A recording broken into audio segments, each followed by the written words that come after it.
మన చిన్నారులు ఒక స్నాతకోత్సవాన్ని నిర్వహించుకుంటున్నారు.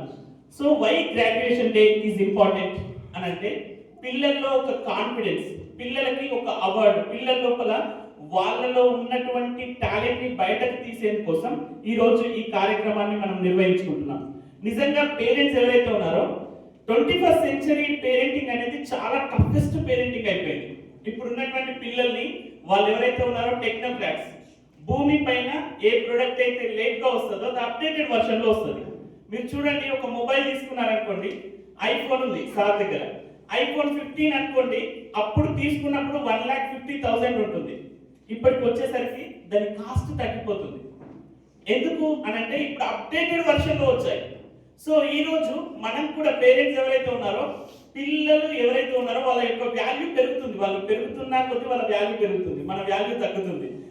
మన వాల్యూ పెరగాలి అంటే డెఫినెట్ గా మనం కూడా పిల్లలం అయిపోవాలి. కొన్నిసార్లు వాళ్ళలో ఉన్నటువంటి టాలెంట్ ని గుర్తించాలి. యాజ్ ఎ పేరెంట్ గా మనం తెలుసుకోవాల్సిన అవసరం ఉంది. నిజంగా నాకు ఇక్కడ విక్టరీ హై స్కూల్ చూస్తే చాలా అద్భుతం అనిపిస్తుంది. వెలగంటని విద్యా విపణిలో వెలగంటలేని వజ్రాలను సానబెట్టేందుకే వెలిసింది విక్టరీ హై స్కూల్. ఒక్కసారి గట్టిగా చెప్పండి. ఈ రోజు మేము చాలా సార్లు చాలా ఇన్స్టిట్యూషన్స్ వెళ్తుంటాం. ఎస్పెషల్లీ హై స్కూల్స్ ఏవైతే ఉన్నాయో, హై స్కూల్ లోపల most of the most correspondents దేనిపైన ఫోకస్ చేస్తుంటారు అంటే బెస్ట్ ఆఫ్ ద బెస్ట్ ఏంటి అని అంటే 10th క్లాస్ 9th క్లాస్ వీటిపైన ఫోకస్ చేస్తుంటారు. కానీ ఇక్కడ విక్టరీ లోపల నేను రాగానే అక్కడ చూశాను, టీచర్స్ ఎవరైతే ఉన్నారో ఎంబీఏ పూర్తి చేసిన వాళ్ళు, పోస్ట్ గ్రాడ్యుయేషన్ పూర్తి చేసిన వాళ్ళు ఈ ప్రీ ప్రైమరీకి చెప్పడం ఫస్ట్ టైం సార్. ఇక్కడే చూస్తున్నాను sir. Really hats off to you. నిజంగా చెప్పాలి అని అంటే ఇక్కడ ఉన్నటువంటి క్యాంపస్, ఇక్కడ మన నిజామాబాద్ డిస్ట్రిక్ట్ లోపల చాలా రేరెస్ట్ ద రేర్. ఈ క్యాంపస్ లోపల సార్ ఇంజనీరింగ్ కాలేజ్ కూడా పెట్టొచ్చు, అంత అద్భుతమైనటువంటి క్యాంపస్ అండ్ మంచి ఎన్విరాన్మెంట్. నేను సార్కి రాగానే అన్నాను, సార్ నిన్న మొత్తం కూడా గాలి, ఎక్కడ చూసినా కానీ గాలి కనిపించింది, మీ క్యాంపస్ ఇంత నీట్ గా కనిపిస్తుంది. నేను ఎక్కడైనా వెళ్తూ ఉంటే కొన్ని ప్లేసెస్ లోపల చాలా మంచి బిల్డింగ్ ఉంటుంది, ఎక్కడ చూసినా తుమ్ము కనిపిస్తుంది, కానీ ఇంత నీట్ గా ఉంది అని అంటే మార్నింగ్ లేవగానే వాళ్ళ పని వాళ్ళు చేసేసుకుంటారు సార్ అని చెప్పేసి సార్ చెప్తున్నారు.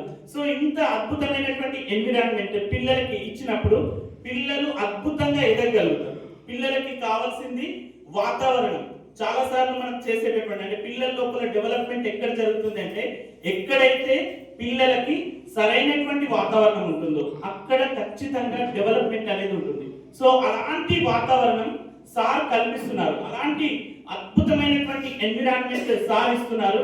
అంతేకాకుండా సార్ తరపు నుండి మంచి మంచి రీసోర్సెస్ ఏవైతే వాళ్ళకి కండక్ట్ చేయాల్సినటువంటి ప్రతి కార్యక్రమాన్ని కండక్ట్ చేస్తున్నారు. పేరెంటింగ్ అన్నిటికీ రిటైర్మెంట్ ఉంటుంది, కానీ పేరెంటింగ్ కి రిటైర్మెంట్ ఉండదు. మీరు చూడండి, ఏ జాబ్ చేసినా రిటైర్మెంట్ అనేది ఉంటుంది, కానీ పేరెంటింగ్ ఉండదు.